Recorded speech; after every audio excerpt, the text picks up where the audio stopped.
as a result of the COVID. So we have guilt. So we have that parental guilt. We're at the point that many of you guys are, if you're working or thinking about returning to work, you are balancing parenting, teaching, and working. Those are 3 separate jobs, and yet we are expecting you to do those jobs. We have teachers, parents, and you're an employee. Those were never intended to kind of be done all within, you know, an 8-hour time period, and yet that's what we're asking. And so there, I think, is what that means is that nothing can get done as well as we want it. So there's guilt. There's guilt about being a parent and having a child, you know, watch TV for an extra hour. Guilt as your role as an employee. Hey, I didn't get that spreadsheet done. So we're having just a lot of guilt, but we're having significant or more guilt because we have exceptional children, and there's guilt and intertwined with anxiety that, you know, you're not spending every minute working on the BCBA plan. Oh, we had speech today, but I've not worked on their speech goals or that RTIC piece or that I've not created a new visual schedule because my BCBA used to do that for me and help and assist with that, but there's nobody to help. So I have guilt that I'm not doing and the same things you were doing before, despite the fact that you're actually have many extra roles added on. So oftentimes our emotions around COVID aren't built in logic, but they're built in kind of fear. There's also the emotion of shame, and so I'm hearing from more and more parents of feelings of shame, of not feeling like they're meeting their kids' needs. Parents that have lost their jobs, concerned that they're not going to meet their children's needs and can't provide for the children.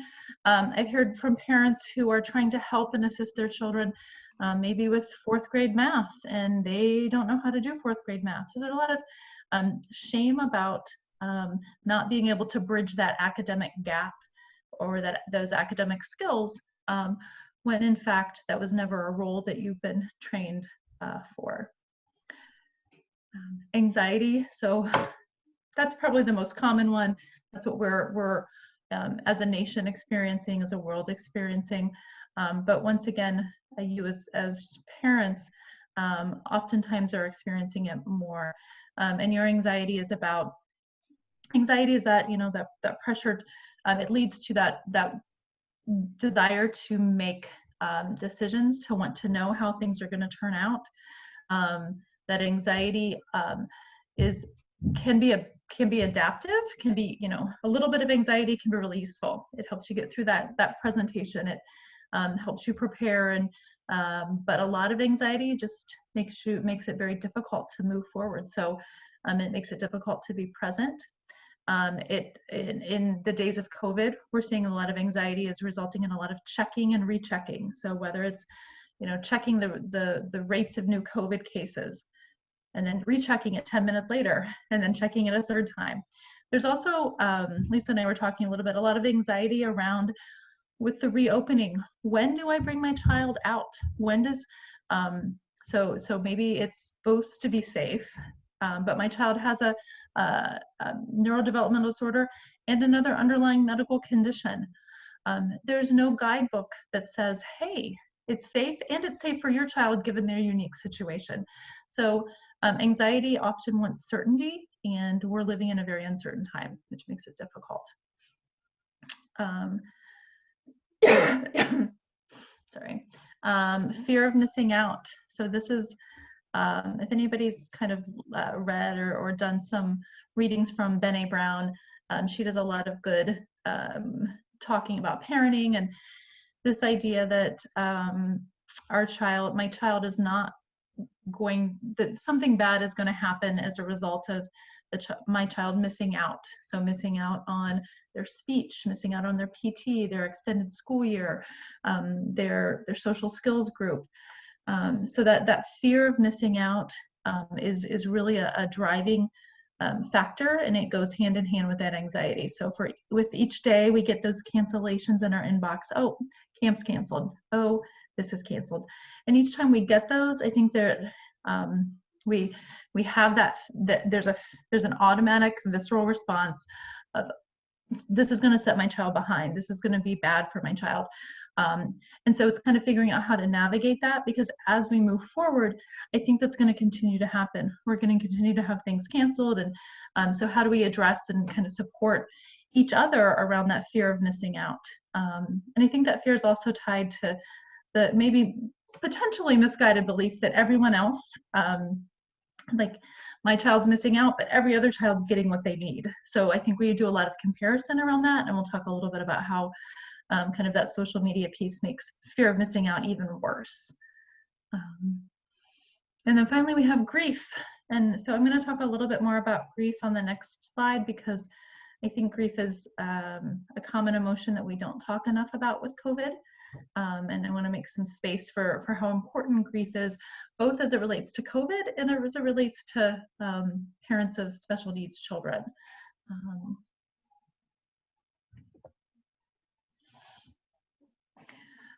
So for many of you, maybe you guys have heard about this as it kind of pertains to having an initial diagnosis or being diagnosed. Your child, finding out your child is exceptional in some way. There's often some sort of grief associated with that. And so grief is a spiral cycle, so it's not one and done. So we don't grieve for our child or for their exceptionality and then go through the cycle and then it's done. Grief comes in kind of waves. And so what we're seeing is the anxiety from the pandemic can trigger grief. And so I'm hearing a lot of parents who are feeling the grief more intensely, more recently, grief that maybe they thought they had kind of with, grief that maybe they had experienced and kind of thought like, oh, I'm not grieving, that my child can't go to prom. I'm not grieving that my child's not going to go on to the school that I thought they were going to go to. That they thought that grief was done, and it's coming back, and it's coming back in maybe surprising ways for them. And so I think it's really important to, in the field of clinical psychology, attending to that grief. So being present, being aware of it. And so the grief cycle, as we call it, although it can go in many different ways, tends to go in, we tend to know it best, or we tend to categorize it into denial and isolation. So as it relates to the pandemic, some of you may have experienced that, when we got that first letter that schools were going to be shut down. No way, that's not going to happen. We're not going to shut schools down. How can that happen? Denial and isolation tend to be pretty short-lived, and in COVID's case, they had to be short-lived, right? Like, you can deny that school's going to be closed, but that's not going to get you very far because schools were closed. It's a great defense mechanism, but quickly we need to move on to something that's more useful. So oftentimes that leads you into anger. So that's the blaming. That's the whose fault is this? How is this made? I think we saw a lot of that, and are still seeing a lot of that with, the governor, who's to blame for this? And so that anger can also, once again, rile you up, but it doesn't always kind of address the grief. It just tends to mask in some ways some of the feelings you're experiencing. Next is depression, and I think as a parent group, I think that for many of us, about 3 or 4 weeks into being home and homeschooling and realizing that this is going to be a longer term, not a short term, that we did see a lot of depression. We saw these people we were less enthusiastic. We're not as excited to look on Pinterest to look at the fourth project that we can make with our child. How many times can we make beads with our child? So there became like a grief, a realization that this is longer term, this is for real. And so we tend to go then into some bargaining. So, okay, well, if we work really hard for 4 weeks, then the state's going to open and we're still going to get extended school year. If we work really hard for this period of time, kind of that bargaining piece. And so I think many of us experience that. I know where I work, many of our therapists kind of went through some mini grief cycles. We haven't seen our kids in a long time, and we miss them in a face-to-face contact. So we kept, doing some bargaining. If we keep doing this, then we can do, then summer will be saved. So we had a lot of bargaining, and then finally we hit acceptance with this parenting, and so acceptance is where we would all like to be. Acceptance is, well, actually, when we talk about meaning is the last step. Acceptance is this idea that we realize the situation, we may not like it, but we're actively using our coping skills to address it. So acceptance is recognizing what we need to do to prepare for the next step. And so Lisa and I were also talking a little bit about, as the state opens up, and families are starting to think about going into back to see providers, back out into the world, how important masks are going to be, that everybody's wearing a mask, and how many of my clients don't like to wear masks. And so, an active coping skill would be, I'm accepting that we are at some point going to be going back into the world, and that, I need to start working on things like getting a mask that fits, doing a social story around wearing a mask, starting to make decisions that are future oriented, that are focusing on what we're going to do next. And then finally, the last step in the grief cycle is meaning. It's making meaning out of the grief. It's making meaning out of what happened. And quite honestly, I don't think any of us are there for COVID, and COVID parenting exceptional child. But eventually, it would be nice if we could start to think about, what has COVID meant to our family? What has that meant to me as a person? What has it meant to my child? What new resiliency skills have you seen develop in your child as they've navigated schooling at home? So now that we are home with our kids more often, where have we seen our child blossom? Where have we seen our family grow? And so meaning will be the last step, but you can't make meaning when you're in the middle of a storm, is what I always tell. So meaning will come, but we're in the middle of a storm. But let's look to the hope that as our grief subsides, that we'll be able to make some meaning out of that. Okay. And I said I was going to do bite size, and it's not feeling quite as bite size. So I'm going to talk through a little bit more quickly. I think just the point of this slide is just to remind, and I think I've already went over the point that, we've trained you well as parents, as an advocate, parent as a coordinator, parent as a teacher. And so it's difficult, particularly when you're such a good advocate for your child, but then it's making it much more difficult when you've not a lot you can advocate for. There's no extended school year. You can't advocate for that. There's things are closed. So some of the skills that we have trained you guys well, and you guys do so well for your children, it's really difficult when you can't do that. So it makes it harder to adapt to your role as a parent and kind of the family and the parent. Okay, so some very specific strategies. How do you adapt as a family? The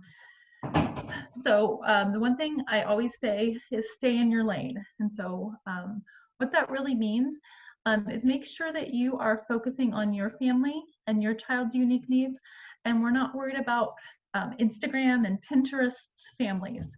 And so it can be really hard. And so that can mean things like temporarily blocking people that trigger those feelings of, oh, I didn't do that, or oh, I should do that, or oh, she just ran 5 miles where she's homeschooling 6 kids. I'm still in my pajamas. What am I doing with my life? So stay in your lane, and do whatever you need to do. So sometimes that means putting blinders on. That means not going on Facebook and Instagram, or blocking people that trigger those feelings. But just and it also means, in order to stay in your lane, you have to be aware of when those emotions are coming up and when they're being triggered. So starting to just, when you're going on Facebook and Instagram, before you go on, really take a deep breath and be aware. Is this making me feel better or worse? The other way of lowering expectations, is being curious and wondering. So when something is happening, when your child's asking to watch their 3rd TV show in a row, taking the moment and responding and wondering, what's that about? wondering about behavior. I often find it really helpful in parenting dynamics when the mom is having a difficult time with a certain behavior and maybe dad is not, wondering about that. So when we lower expectations, it's really important to recognize that in the time of COVID, we're going to need to lower expectations. And so oftentimes when we just take a moment and are curious as opposed to reactive, it's easier to lower those expectations. And so I mentioned Instagram versus reality. I just wanted to show a couple of clips about that. This is not reality. The top is not reality. My family has never sat down to breakfast like that. That we will never do that. This is how we co-sleep in my house. It is horrible. It is uncomfortable. It is not pretty. And I think if we were more comfortable presenting reality on Instagram, I think people would be more comfortable with that as well. The other ways we lower expectations is banishing the word should. So I should do that 4th Pinterest project. I should cook this. I should do that. It's really important that back to thinking about what your family values are. That if your family values eating dinner together, then maybe cooking dinner is that's an important piece. But if that's not a family value, if you had breakfast together and then give everybody cereal. Don't feel like you have to do things, and more importantly, doing things that are going to make you stressed out and less present for your child. So being consistent but flexible. So back to having cereal for breakfast, having toast and carrots for dinner, thinking about where the rubs are in your daily schedule, and then figuring out how you can be more flexible with those are really important. Letting go of things that may not promote connection. So we're seeing in the research around, we don't have research around COVID per se, but children with exceptional needs during other times of high stress. So when there are earthquakes and other natural disasters, the kids, while they needed structure, they more needed connection. So thinking about what you're doing on your day-to-day schedule that are shoulds and they don't promote connection. And thinking about how you can replace them with things that you genuinely want to do that promote connection with a child. So that may be spending 2 hours playing a video game, because I like playing video games with my kids. Do that rather than something else that you feel like you should do because somebody else did a hike and you felt like you should take your children on a hike because it's a really good thing to do, but that's not what your family's about. Do things that are consistent with your family values. Mindful strategies. So the other piece around parenting and back to increasing connection time is mindful parenting. And you guys have probably all heard the term, and it's kind of a little bit into the pop culture at this point. But there's some very specific mindful strategies that I think can be useful as a parent. Mindful is just being present, being more fully present when we're engaging with our children, engaging with ourselves. And so to be more fully present, particularly when we're multitasking as an employee, a teacher, and a parent, it requires that we are taking some time for ourselves, and that we are reminding ourselves to slow down. So one of my favorite mindful strategies as a parent is the no hurry, no rush, is a mantra. No hurry, no rush, no hurry, no rush. Because I see myself rushing around, and rushing then creates anxiety with my children. It leads to me yelling at my children to do things faster because I'm doing things faster. But recognizing, having a mantra, and mantra can mean a lot of different things, but a mantra is something that you just repeat to yourself quietly to keep yourself grounded. Grounding is really just, making sure that you're being present. And so for all of us, we're multitasking at a very high level. Mindfulness would suggest that multitasking is not as effective as we think it is. We like to think it is. We often think that we're doing awesome things by parenting and brushing our teeth while we're on a conference call, but in the end, that can be really taxing to our brains. And so by being a little bit more mindful, by not creating a culture of stress and of rushing within yourself, it's going to increase your connection with your child. And then because we know our children are typical children are difficult, children with exceptional needs are difficult. Mindful parenting specifically is during those challenging moments. There's a couple of strategies that can be really helpful. And then I found that during the time of COVID, once again, everybody's anxiety is up. So we're going to have more challenging moments. If you yourself have noticed that, it's important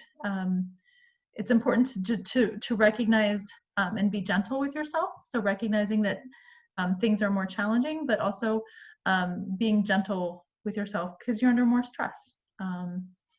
So the first is assuming positive intent. And so that's as opposed to assuming that your child is trying to annoy you, it's assuming that they're trying to do something else. So Johnny took Susie's toy. Well, what is Johnny trying to do? We could say he's trying to be mean, he's trying to be a bully, but a positive intent would say, oh, he's trying to engage Susie to play with him. The next time your 10-year-old is really, really annoying you, start to think about reframe that as a positive intent. Oh, they're trying to engage with me. Oh, they're trying to get my attention. Oh, they must need something. So thinking about their behavior with a positive intent. As your child is escalating in any sort of conflict, notice your own feelings. So I know that a lot of my parents of children with special needs, you guys often have these experiences, these really challenging experiences with your children, sometimes in very public arenas. So, their child's melting down at Walmart. I've talked with a lot of parents, and during that conflict, their feelings and emotions really change depending on who's present and who's observing. So there's a lot of shame if it's a public, right? Because I should be able to manage my child. Sometimes when you're at home and you're trying to type that last email, and so you're in some sort of conflict with your child. What's that emotion, and how is that emotion different, and how would you respond differently if you to that? So just making sure that you're checking your own feelings when your child's starting to you're in some sort of conflict. Model taking breaks during those challenging moments. So when you're in that conflict, we're really always teaching our children to take breaks, right? So that they can convey what their feelings. We're really good at teaching this to our children. We're not always really good about modeling this ourselves. So when your child's done something that is in the midst of some sort of tantrum, some sort of neural dysregulation, take the pause, say, you know what, I can't talk to you right now. I'm going to go take a break. I'm going to do my own deep breathing. Remember that you don't always have to, it's responding versus reacting to the child. And responding is being thoughtful. Reacting is just using your own emotion and reacting to what you need, not necessarily reacting to what the child needs. So listen carefully to the child's viewpoint. So making sure the child feels heard in any sort of conflict is really important. And then just that staying grounded. So taking deep breaths, slowing down. There's no reason that conflict has to occur quickly. One of the things that we really want to teach our kids is, and model for our kids, is how to have conflict, but in many ways to slow down that conflict. And then how to see the bigger picture for your family during the pandemic. So we want to focus on things like building resiliency. And so when we foster connection, that's how resiliency is developed. So I talk to a lot of parents. who are extremely and rightly so concerned about things like regression. We were on the cusp of toilet training, and the state shut down, and now they're regressed. Imperfection. We want. I think it's what's really important to understand is that while those skills have possibly regressed or have regressed, right now more than ever, we need a mind shift towards connection. And so working on toilet training while you are feeling anxious and stressed, and the child is anxious and stressed right now, is probably not in the big picture the most important goal. Building connection and mind shifting away from, once again, that specific skill building to building a stronger family and a more resilient family is really kind of the new IEP goal for our time while we're in COVID. So that mind shift there. And even our educators, we're doing presentations and talking with them about the research and letting them know that, the kids are going to come back and they may have some academic deficits. They may not be where we expect them to be. But if they're feeling safe and secure, then we're going to be able to teach them. We're going to be able to catch them up. We have work to do. When the state reopens and when we're able to be back with our kids, we will roll up our sleeves and get that specific work done. But if they come back and the family, you as a parent don't have, that you've lost that connection with your child, you as a family feels fractured, that's much harder to do that work. So right now, the focus and the job is to figuring out how to continue to develop that connection and a resiliency as a family, with the I hope the hope and the knowledge that those other skills will be much easier to develop at that point. So the bottom part is just coming from a little bit of cognitive research, and when we talk with children about what they remember, their childhood memories. So if you even think as yourself, what do you remember about your 4th birthday? What do you remember about your 8th birthday? Oftentimes you maybe have flashbulb memories, like, oh, I remember the cake I had. But more than that, you mostly just remember the feeling. You remember feeling, I remember being happy. I remember, everybody being around me. Many of our kids, and depending on how old your child is, but many of our younger kids at this point, they're not going to remember the Pinterest project that you did or did not do with them.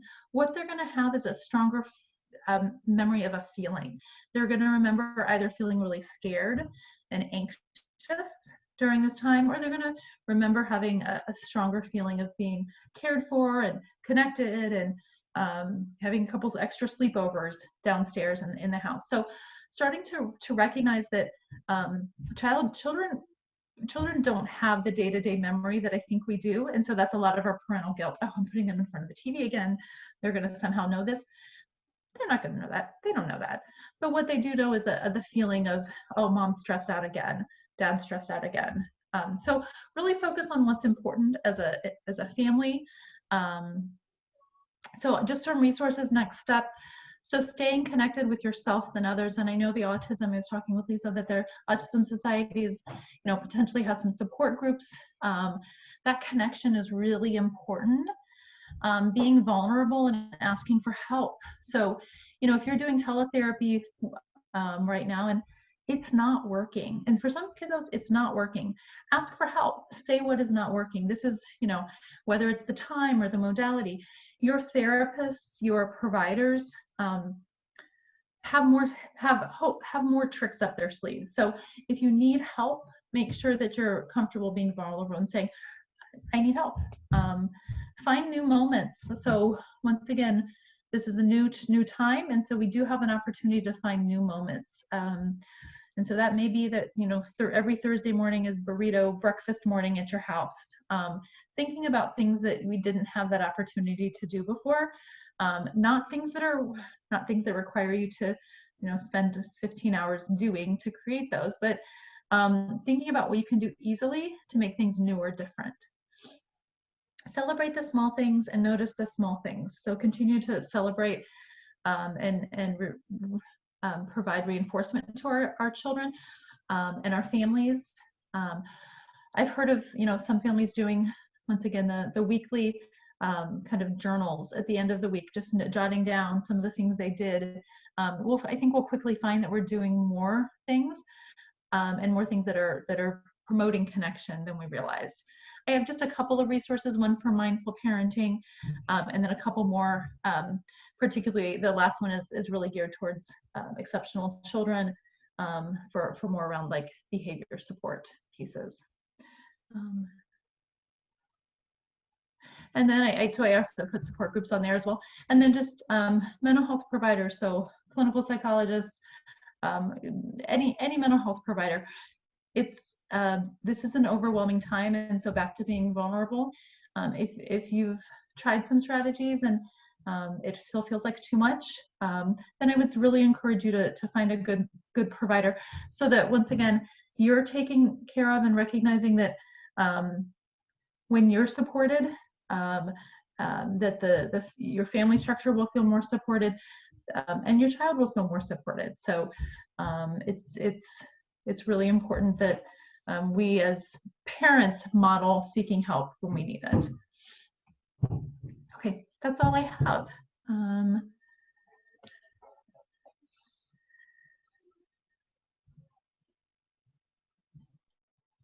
Sorry, I couldn't find my unmute button.